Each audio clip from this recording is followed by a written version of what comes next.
नमस्कार मित्रांनो, साईप्रभा या चॅनलमध्ये आपलं स्वागत आहे। मित्रांनो, आज आपण श्रीपाद श्रीवल्लभ चरित्रामृत या ग्रंथाचा या पोथीचा पुढील अध्याय घेणार आहोत। पण त्यापूर्वी हा ग्रंथ वाचल्याने किंवा ऐकण्याने आपल्याला कोणते फायदे होणार आहेत ते प्रत्येक ग्रंथात प्रत्येक अध्यायात आपल्याला समजेलच। परंतु श्रीपाद श्रीवल्लभ यांनी स्वतः भक्तांना काही आश्वासनं दिलेली आहेत। ती आश्वासनं आपण पाहूया। तर श्रीपाद श्रीवल्लभ यांची भक्तांना दिलेली आश्वासने, तर ते म्हणतात, माझ्या चरित्राचे पारायण होत असलेल्या प्रत्येक जागी प्रत्येक स्थळी मी सूक्ष्म रूपात असतो। मला समर्पित असलेल्या साधकांचा मी डोळ्यात तेल घालून सांभाळ करतो। सतत माझे ध्यान करणाऱ्यांचे जन्मजन्मांतरीचे वाईट कर्म मी भस्म करून टाकतो। मी श्रीपाद श्रीवल्लभ आहे। माझ्या भक्तांच्या घरी महालक्ष्मी तिच्या संपूर्ण कलेने प्रकाशित असते। तुमचे अंतःकरण शुद्ध असले तर माझा कटाक्ष, माझं सर्व लक्ष सदैव तुमच्यावर असते। मित्रांनो, ही काही आश्वासने श्रीपाद श्रीवल्लभ यांनी स्वतः दिलेली आहेत। तर मित्रांनो, घरात शांती नांदण्यासाठी, सुखाची प्राप्ती होण्यासाठी, मनक्लेश निवारण्यासाठी, नागदोष जाण्यासाठी, विघ्न दूर होण्यासाठी, पितृशापापासून निवृत्ती मिळण्यासाठी, दुर्भाग्य नाश करण्यासाठी, शरीर आरोग्य प्राप्ती होण्यासाठी, व्यवसाय वृद्धीसाठी, आपदा निवारण करण्यासाठी, नंतर मानसिक क्लेश निवारण्यासाठी, तसेच ऐश्वर्य प्राप्तीसाठी, दाम्पत्य सुखासाठी, आर्थिक समस्या दूर करण्यासाठी, ऐश्वर्य लक्ष्मी प्राप्तीसाठी, विवाह अनुकूल व शीघ्र होण्यासाठी, पितृदेवतांचे आशीर्वाद मिळण्यासाठी, अनुकूल दाम्पत्य जीवनासाठी। तर मित्रांनो, असे बरेच लाभ किंवा फायदे आपल्याला या ग्रंथाच्या किंवा या पोथीच्या वाचण्याने किंवा ऐकण्याने सुद्धा मिळतात। तर चला सुरू करूया पुढील अध्याय। अध्याय 32, नवनाथांचे वर्णन। श्रीपाद प्रभूंच्या दिव्य चरणांना स्पर्श करून श्री शंकर भट्टांनी प्रश्न केला, महाप्रभू, नवनाथ या नावाने प्रसिद्ध असलेले सिद्ध योगी सर्व श्री दत्त प्रभूंचे अंशावतार आहेत असे मी ऐकले होते। त्यांच्याविषयी सविस्तर माहिती आम्हास सांगावी अशी श्रीचरणी नम्र प्रार्थना। श्री नवनाथांचे नाव ऐकताच श्रीपाद प्रभूंच्या दोन्ही नेत्रातून अमृत वृष्टीचा प्रवाह बहिर्मुख होऊन सृष्टीवर पडत असल्यासारखे वाटले। त्यांच्या दृष्टीतून प्रेमचैतन्य ओसंडून वाहत होते। ते अत्यंत आनंदाने म्हणाले, श्रोत्यांनो, मच्छेंद्र, गोरक्ष, जालंधर, गहनी, आडभंग, चौरंग, भर्तरी, चरपट आणि नागनाथ हे नवनाथ आहेत। यांच्या स्मरण मात्रानेच शुभफल सिद्ध होते। श्री दत्त प्रभूंची कृपा नवनाथांचे स्मरण करणाऱ्या भक्तांवर अपार असते। श्रीपाद प्रभू पुढे म्हणाले, चक्रवर्ती ऋषभ महाराजांना 100 पुत्र होते। त्यातील नारायण अंशाने जन्मलेल्या 9 जणांना नवनारायण असे म्हणतात। त्यांची नावे कवी, हरी, अंतरिक्ष, प्रबुद्ध, पिप्पलायन, आविर्होत्र, द्रुमिल, चमस आणि करभाजन अशी होती। हे सगळेच अवधूत स्थितीमध्ये असलेले सिद्ध पुरुष होते। माझ्या आज्ञेप्रमाणे या नवनारायणांनी धर्मसंस्थापनार्थ नवनाथ या नामरूपाने पृथ्वीवर पुन्हा अवतार धारण केला। प्रथम पुत्र कवी हा मच्छेंद्रनाथ या नावाने जन्मला। अंतरिक्ष याने जालंधर या नावाने जन्म घेतला। यांच्या शिष्य रूपाने प्रबुद्ध कानिपा या नावाने जन्मला।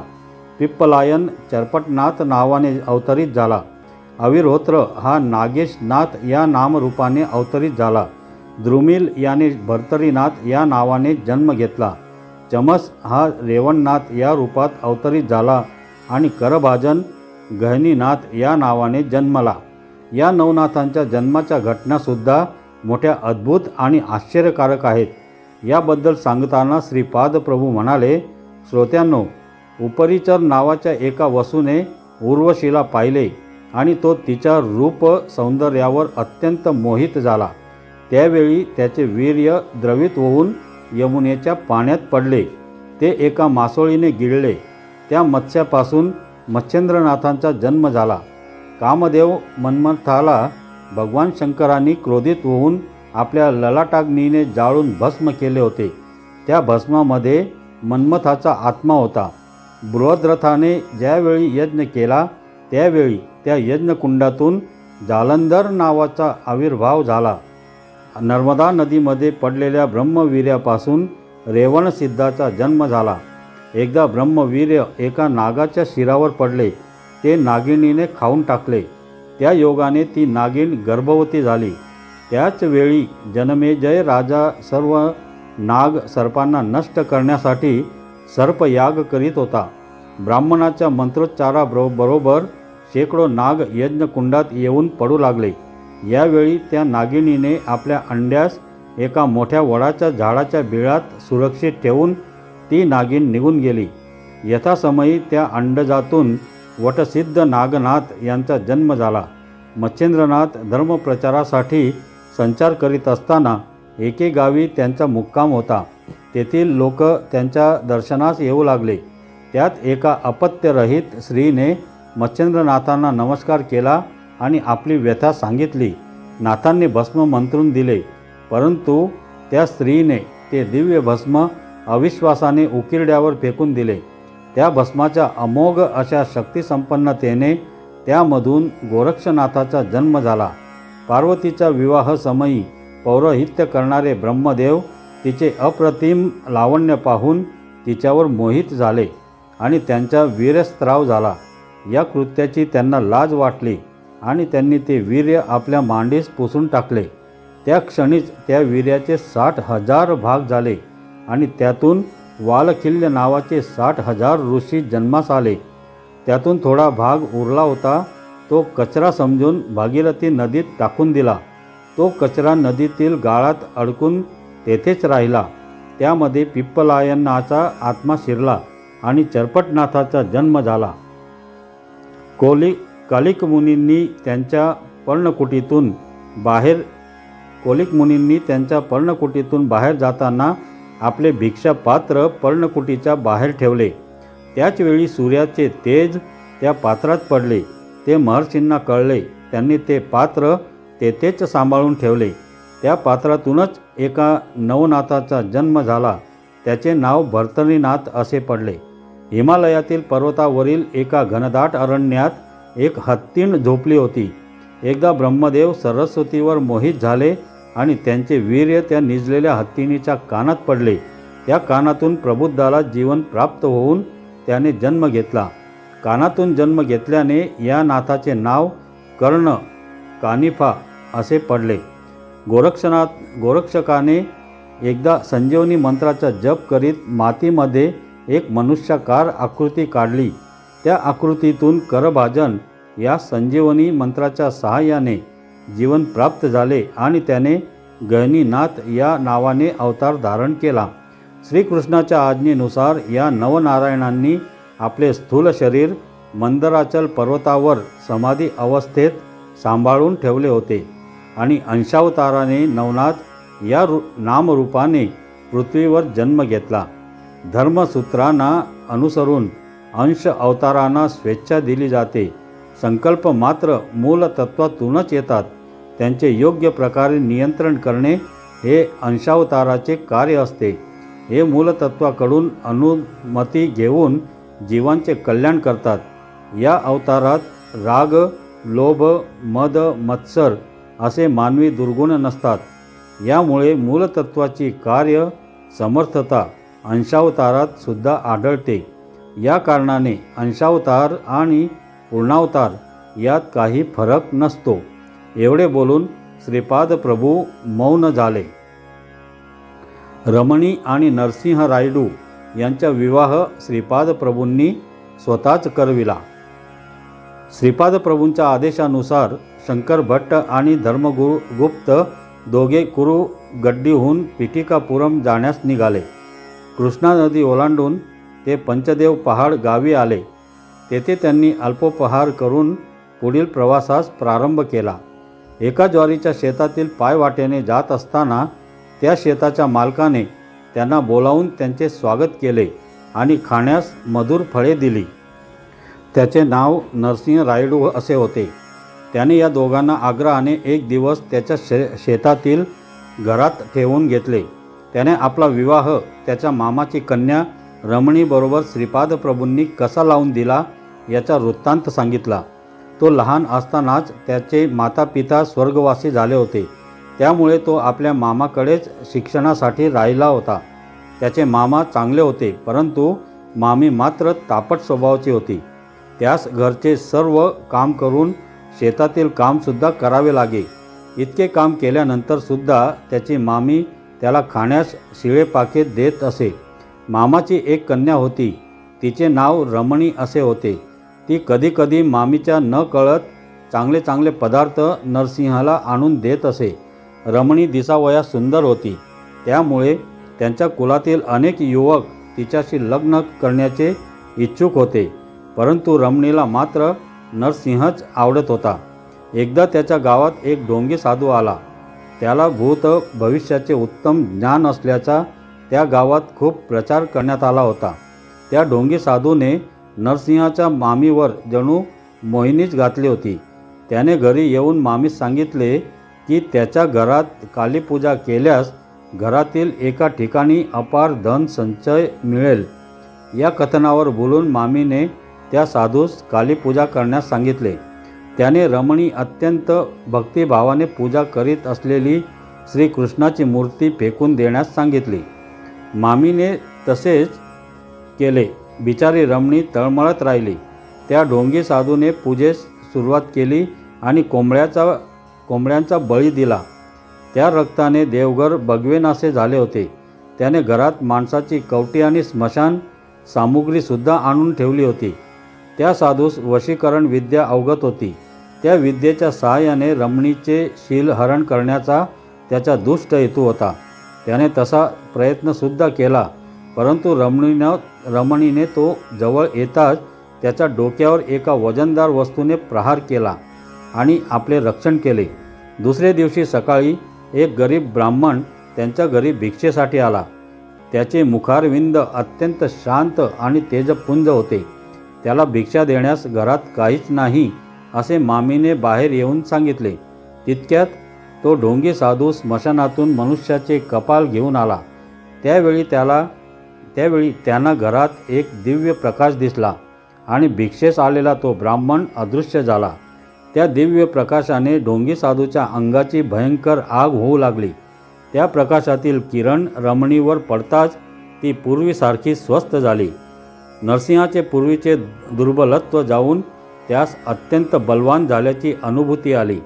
त्या ढोंगी साधूच्या तोंडातून सारख्या रक्तधारा वाहू लागल्या आणि त्याच्यातील सर्व शक्तीचा नाश झाल्याने तो पळून गेला. त्या तेजोमय प्रकाशाचे एका मानवात रूपांतर झाले. ते आर्तत्राणपरायण समस्त देवी देवता स्वरूप दिव्य भव्य तेजोमय स्वरूपाचे श्रीपाद प्रभू होते. ते म्हणाले, कालीमाता मानवातील कामक्रोधादी राक्षसांचा नाश करते.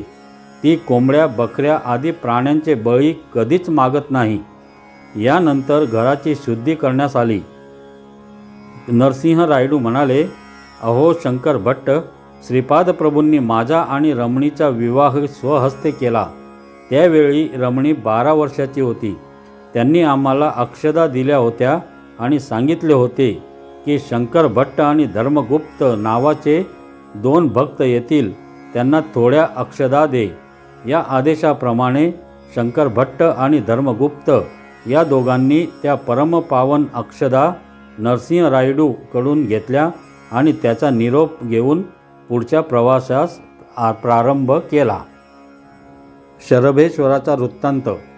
शंकर भट्ट आणि धर्मगुप्त दोघे कधी बैलगाडीने तर कधी घोडागाडीने तर कधी पायी असा प्रवास करीत चालले होते. मार्गात त्यांचे श्रीपाद प्रभूंच्या भक्तमंडळीकडून होणारे स्वागत स्वीकारणे चालूच होते. ही परोक्ष रूपाने प्रभूंची लीलाच होती. जाता जाता ते एका गावी पोचले. त्या गावात एका ब्राह्मणाच्या घरातील सर्व सामान एक व्यक्ती बाहेर फेकत असल्याचे त्यांना दिसले. त्या घरातील ब्राह्मणाने सावकाराकडून कर्जाऊ रक्कम घेतली होती, परंतु ती रक्कम परत करण्याची मुदत संपल्यावर सुद्धा तो ब्राह्मण ते ऋण परत करू शकला नव्हता. त्यामुळे सावकार त्याचे सामान बाहेर फेकीत होता. ब्राह्मण, त्याची पत्नी आणि मुले उदास होऊन बघत होते. गावातील लोक तमाशाप्रमाणे बघत उभे होते. कोणीही त्या ब्राह्मणाला अजून थोडी मुदत द्या असे साहस करून म्हणाला नाही. शंकर भट्ट आणि धर्मगुप्त या दोघांना त्या ब्राह्मणाची दया आली, परंतु सहाय्य करावे तर त्यांच्याकडे धन नव्हते. परंतु शंकर भट्ट साहस करून त्या सावकारास म्हणाले, शेठजी, या गरीब दुबळ्या ब्राह्मणावर दया करून अजून 2 महिन्याचा अवधी त्यांना द्यावा. श्रीपाद प्रभूंच्या कृपेने त्याचे कष्ट दूर होतील. त्याचे कर्ज फेडण्याची जिम्मेदारी माझी आहे. यावर तो सावकार म्हणाला, बरे, तुमच्या शब्दावर विश्वास ठेवून मी याला अजून 2 महिन्याचा अवधी देतो. माझे धन देईपर्यंत तुम्ही दोघांनी येथून कोठे जाऊ नये. जर याने माझे कर्ज ठरलेल्या अवधीत परत केले नाही तर मी याचे घर स्वाधीन करून घेईनच आणि मध्यस्थी केल्यामुळे तुम्हा दोघांनासुद्धा न्यायालयात नेईन. त्यावेळी न्यायाधीश जी शिक्षा देतील त्यास तुम्ही दोघे तितकेच पात्र व्हाल. इतके बोलून तो सावकार निघून गेला आणि ब्राह्मणाने आपले सामान घरात नेऊन ठेवले. त्याने शंकर भट्ट आणि धर्मगुप्ताचे आभार मानले आणि त्यांना आपल्या घरी ठेवून घेतले. त्या दिवशी सर्वांनी मिळून श्रीपाद राजम शरण प्रपद्ये हा जप मोठ्या सुरात केला. शंकर भट्ट हा ब्राह्मण एका महापुरुषाचा शिष्य आहे आणि तो त्याच्या दैवी शक्तीनेच त्या गरीब ब्राह्मणाचे कर्ज फेडण्यास सिद्ध झाला आहे असा प्रचार गावभर झाला.